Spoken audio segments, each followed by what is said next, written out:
ಫಾಸ್ಟಿನ್ ಲೋಬೋ ಅವರು ಕ್ರೈಸ್ತ ಧರ್ಮಗುರು ದೂರವಾಣಿ ಸಂಪರ್ಕದಲ್ಲಿ ಜಾಯ್ನ್ ಆಗಿದ್ದಾರೆ. ನಮಸ್ಕಾರ ಸರ್.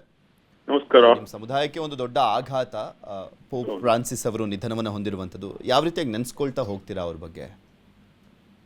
ಈ ಸುದ್ದಿ ಅಧಿಕೃತವಾಗಿ ನಾನು ಕೇಳಿಲ್ಲ, ಆದ್ರೆ ಮಾಧ್ಯಮಗಳಿಂದ ಕೇಳಿ ಬರ್ತಾ ಇದೆ ಈಗ. ಇದು ಸುದ್ದಿ ನಿಜವಾಗಿಯೂ ಇದು ಕ್ರೈಸ್ತ ಸಮುದಾಯಕ್ಕೆ ಮಾತ್ರವಲ್ಲ, ಇಡೀ ವಿಶ್ವಕ್ಕೆ ಒಂದು ಆಘಾತಕಾರಿ ಸುದ್ದಿ. ಯಾಕಂತ ಹೇಳಿದ್ರೆ ಪೋಪ್ ಫ್ರಾನ್ಸಿಸ್ ಅವರು ಒಬ್ಬ ಇಡೀ ವಿಶ್ವದ ನಾಯಕ ಅಂತ ಹೇಳ್ಬಹುದು. ಮಹಾನ್ ವಿಶ್ವ ನಾಯಕ, ವಿಶಾಲ ಹೃದಯ ವ್ಯಕ್ತಿ, ವಿಶ್ವ ಮಾನವ ಅಂತ ಹೇಳಿ ನಾವು ಕರೀಬಹುದು. ಯಾಕಂತ ಹೇಳಿದ್ರೆ ಎಲ್ಲ ಜನರಲ್ಲಿ ಒಂದಾಗಿ ಬಾಳುವ ಆ ಒಂದು ವಿಶೇಷ ಮನೋಭಾವ ಇದ್ದ ವ್ಯಕ್ತಿ ಅವರಾಗಿದ್ರು. ಅತ್ಯಂತ ಸ್ನೇಹಮಯಿ, ಬಡವರ ಪಾಲಕ ಮತ್ತು ದುಷ್ಟತನ ನಿವಾರಕ, ಶಾಂತಿ ಸ್ಥಾಪನೆಗೆ ಅವರ ಸೇವೆ ಅಪಾರ. ನಿರಾಶ್ರಿತಿಗಾಗಿ ವಿಶೇಷವಾಗಿ ಅವರು ಆಶ್ರಯ ನೀಡಲು ವಿವಿಧ ದೇಶಗಳಿಗೆ ಹಲವಾರು ಬಾರಿ ವಿನಂತಿ ಮಾಡಿದ್ದಾರೆ. ಅವರ ವಿನಂತಿಯ ಪರಿಣಾಮವಾಗಿ ಅನೇಕ ರಾಷ್ಟ್ರಗಳು ನಿರಾಶ್ರಿತರನ್ನು ಸ್ವೀಕರಿಸಿ ಅವರಿಗೆ ಯೋಗ್ಯ ಆಶ್ರಯವನ್ನು ನೀಡುವ ಮನಸ್ಸು ಮಾಡಿದ್ದಾರೆ. ಅಲ್ಲಲ್ಲಿ ಯುದ್ಧಗಳು ಆಗ್ತಾ ಇರುವಾಗ ಅಲ್ಲಿ ಏನು ಅನ್ಯಾಯ ಆಗ್ತಾ ಇದೆ ಅದರ ಬಗ್ಗೆ ಖಂಡನೆ ಮತ್ತು ಅದೇ ರೀತಿ ಅನ್ಯಾಯ ಮಾಡುವ ವ್ಯಕ್ತಿಗಳು ಆ ರೀತಿಯ ಮನೋಭಾವದಿಂದ ಮುಂದಕ್ಕೆ ಹೋಗಬಾರದು.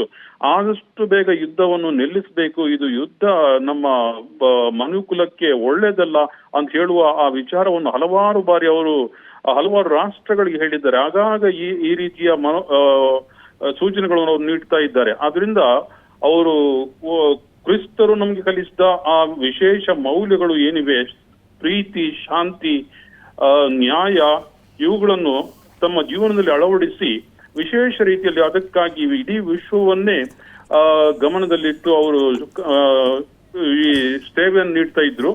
ಮತ್ತು ಒಬ್ಬ ಸ್ನೇಹಮಯ ವ್ಯಕ್ತಿ ಆದ್ರಿಂದ ಎಲ್ಲರಿಗೂ ಎಲ್ಲರ ಜೊತೆ ಸೇರುವಂತಹ ವ್ಯಕ್ತಿ, ಅಪಾರ ಕಾಳಜಿ ಇರುವ ವ್ಯಕ್ತಿ.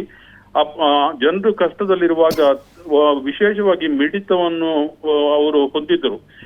ಆದ್ರಿಂದ ನಾವು ನೋಡ್ತಾ ಇದ್ದೇವೆ, ಕಷ್ಟದಲ್ಲಿರುವ ವ್ಯಕ್ತಿಗಳು ಅವರನ್ನು ಸಮೀಪಿಸಿದಾಗ ಅವರನ್ನು ಅಪ್ಪಿಕೊಳ್ಳುವುದು, ಮುದ್ದಿಸುವುದು, ಅವರಿಗೆ ಬೇಕಾದ ಸಾಂತ್ವನ ನೀಡುವುದು ವಿಶೇಷ ರೀತಿಯಲ್ಲಿ ಈ ಪೋಪರಲ್ಲಿ ನಾವು ಕಾಣ್ತಾ ಇದ್ದೆವು. ಓಕೆ, ಧನ್ಯವಾದ ಫಾಸ್ಟಿನ್ ಲೋಬೋ ಅವರೇ ನ್ಯೂಸ್ 18 ಜೊತೆ ಮಾತನಾಡಿದ್ದಕ್ಕೆ. ಇನ್ನು ಕ್ಯಾಥೋಲಿಕ್ ಕ್ರೈಸ್ತರ ಪರಮೋಚ್ಚ ಧರ್ಮಗುರು ಇವತ್ತು ವಿಧಿವಶರಾಗಿದ್ದಾರೆ. ಅವರಿಗೆ 88 ವರ್ಷ ವಯಸ್ಸಾಗಿತ್ತು. ಕಳೆದ ಕೆಲ ತಿಂಗಳುಗಳಿಂದಲೂ ಕೂಡ ಚಿಕಿತ್ಸೆಯನ್ನು ಪಡೆದುಕೊಳ್ತಾ ಇದ್ರು. ಅದಾದ ಬಳಿಕ ಲಾಸ್ಟ್ ಅವರು ಬೆಸಿಲಿಕಾದಲ್ಲಿ ಸೇರಿದಂತಹ 35,000ಕ್ಕೂ ಹೆಚ್ಚು ಭಕ್ತರಿಗೆ ಈಸ್ಟರ್ ಶುಭಾಶಯವನ್ನು ಸಹ ಕೋರಿದ್ರು.